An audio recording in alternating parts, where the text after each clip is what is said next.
Hey guys, what's going on? It's Joe from GadgetryTech.com, and today we're going to talk about the ROCCAT Vulcan TKLs. These are the 10 keyless versions of the very popular Vulcans, which go from 120 to 122, depending on the style and color. This builds off of a great keyboard, so we're going to talk about some basics. Now, I wanted to review the Pro and the standard TKL at the same time. I think it's a disservice to cover just one at a time because they share a lot in common. So we'll explain the differences, but first let's talk about how they are the same.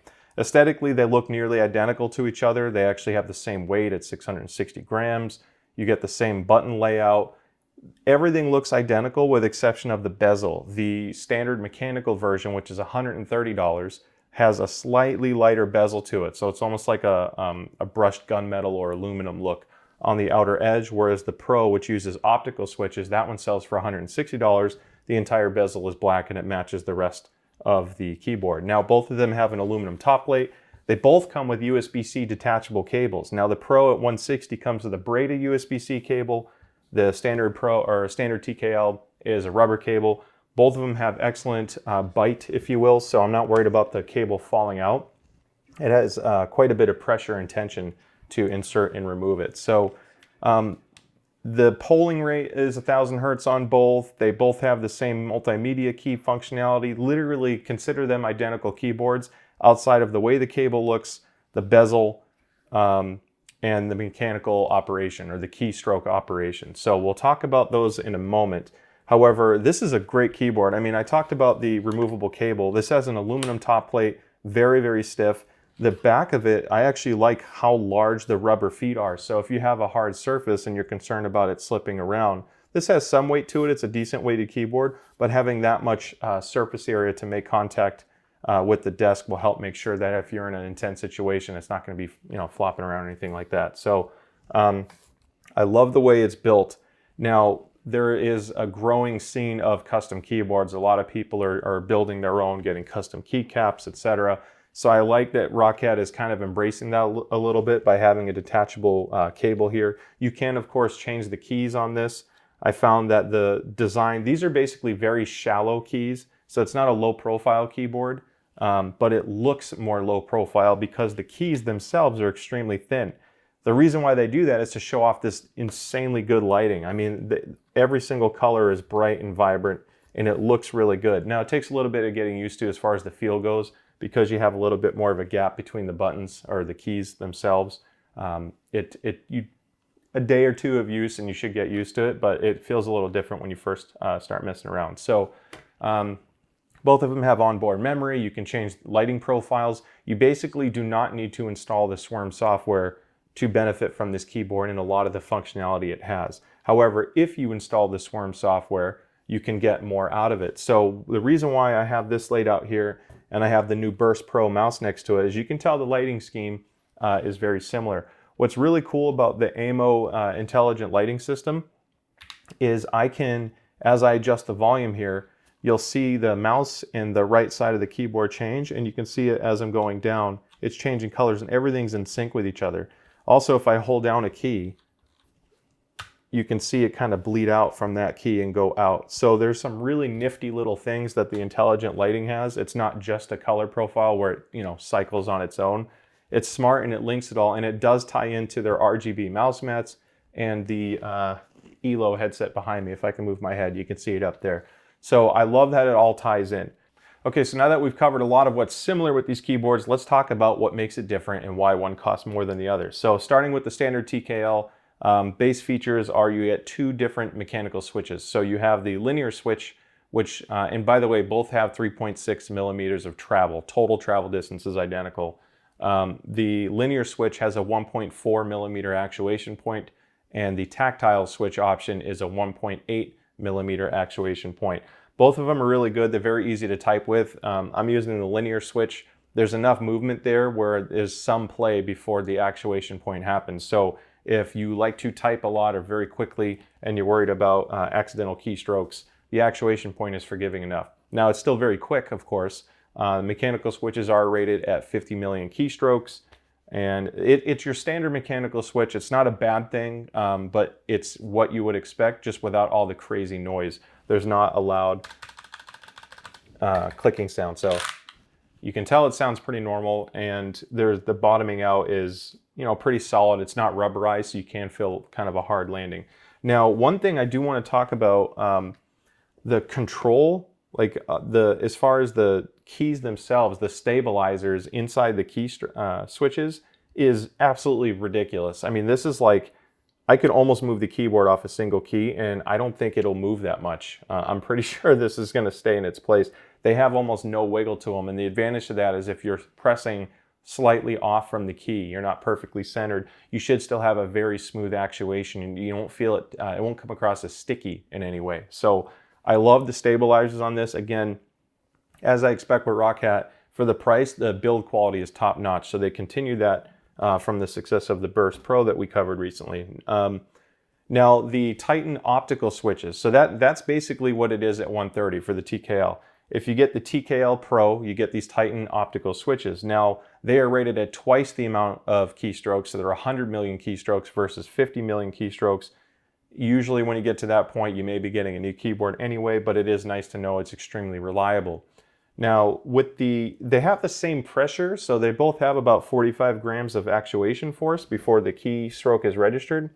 However, on the optical switch, it's a little bit more smooth. So if you hit the button, it's not like, you know, membranes. I cannot stand membrane keyboards the way they feel. They're squishy. Yeah, it's nice that they're quiet, but the pressure that you feel, they don't hold up for a long period of time.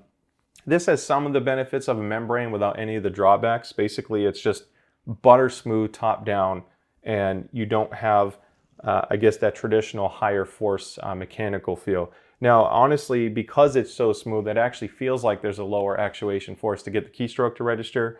However, they're both rated the same, so it's just that good.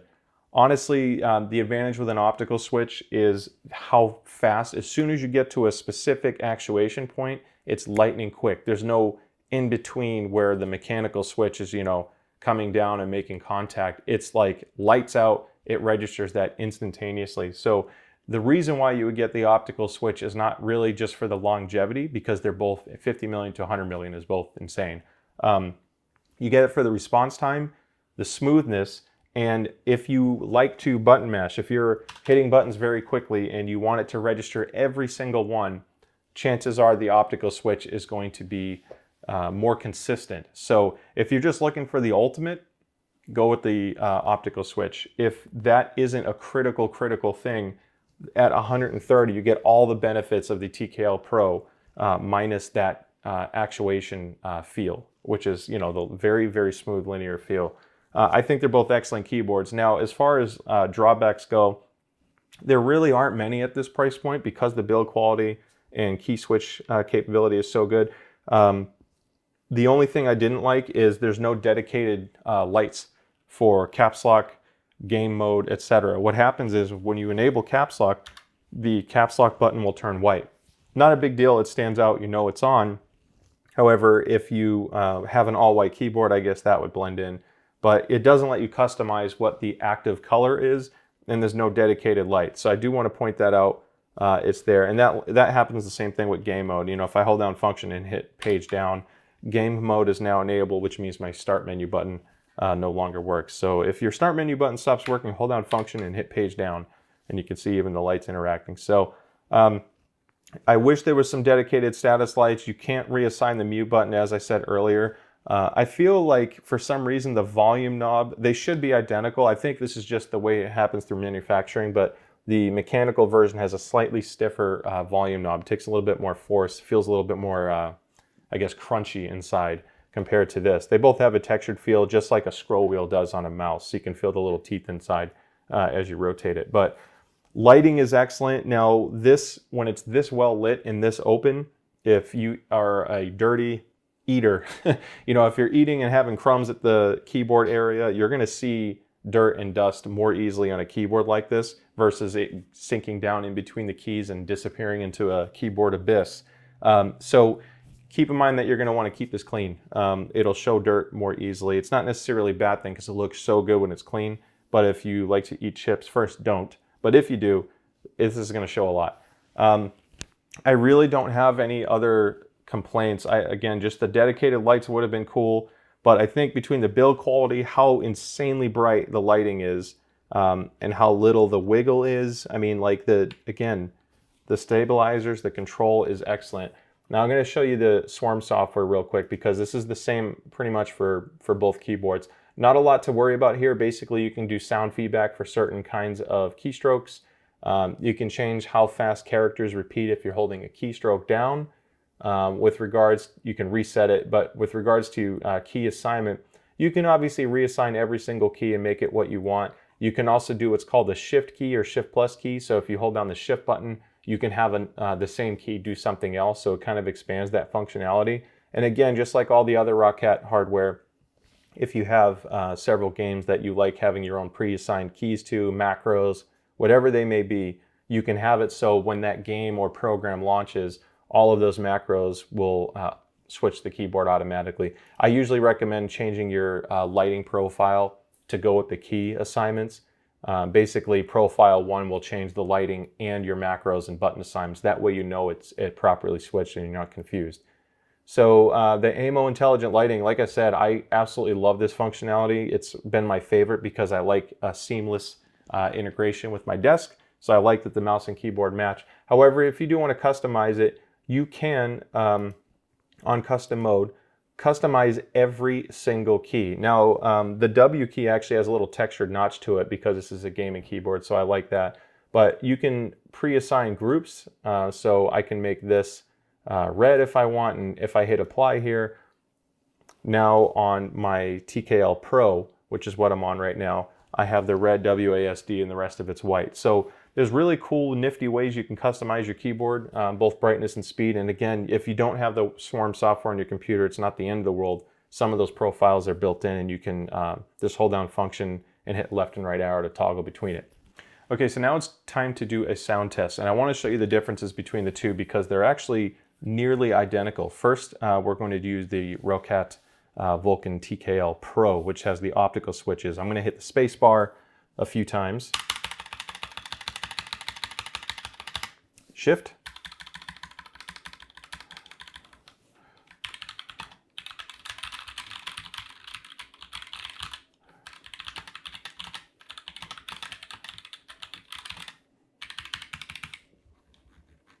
And the volume knob is pretty quiet. Now we're going to switch over to the Vulcan TKL with the linear mechanical switches. Spacebar.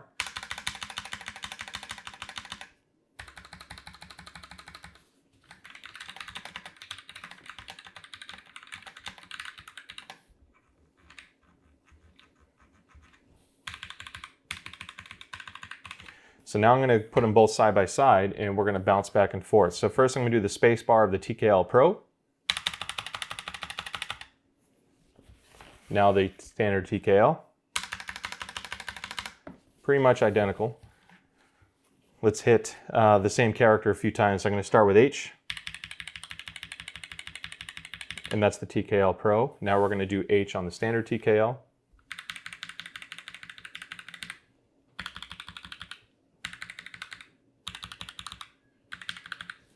The thud, if you will, or when it bottoms out, is just slightly deeper on the optical switch, but they sound and feel very similar. The optical switches are just a little bit smoother, but otherwise very similar feel. All right, guys, so that wraps up the review. Like I said, it is a great keyboard on either price point. The 130 is still an awesome keyboard if you're cool with the mechanical switches. You get amazing build quality, the detachable cable. You can change out the keycaps if you want, although these are extremely shallow, so most keycaps that you would swap it out to will be a bit deeper, and it'll change the way it bottoms out, and it will also cover up some of that gorgeous lighting that you're paying for. So it's up to you. These are ABS plastic, so if you have greasy fingers or use lotion a lot, you're going to see a little bit of shine on top. Upgrading to the Pro, if you want the optical switches and see a benefit to that, it's $30 more, again bringing your price to $160. However, the actuation is a little bit smoother. Obviously, you get the better longevity, and I think you get a more consistent performance if you tend to hit buttons very quickly. It's really good in fighting games or something where you have to just mash a button a lot, MMOs, whatever it may be. So anyway, guys, I hope you found the review helpful. If you have any questions, don't forget to shoot me a comment below. Please subscribe if you're interested in more content. We have a lot of stuff we've been doing lately because of the holidays. It's just new products coming out. It's really exciting. You got next-gen consoles coming out next week. So we'd love to share more stuff with you guys. Don't forget to stop by again sometime in the future. If you found that these keyboards were the right ones for you, I'm going to put links in the description below. It's an Amazon affiliate link. It's not like a special link because we referred it to you. It's just a generic affiliate link. But if this is right, that helps support our channel because we buy stuff that doesn't get sent to us for review often. This was sent to me for review, so I do want to thank ROCCAT for sending it over. That doesn't change my opinion on this. I've always been very open and honest with our coverage. I haven't found any real faults with this. The only faults I had were the lack of dedicated media controls, I guess, and it's more of a design thing. It would look really busy if it had more controls, but then the lack of caps lock, scroll lock, game mode lights, it kind of takes over the lighting profile of the keyboard. So aside from that, it's a great keyboard. I think the price points are good for how well made they are and how beautiful they are. Thank you guys as always, and I will see you next time.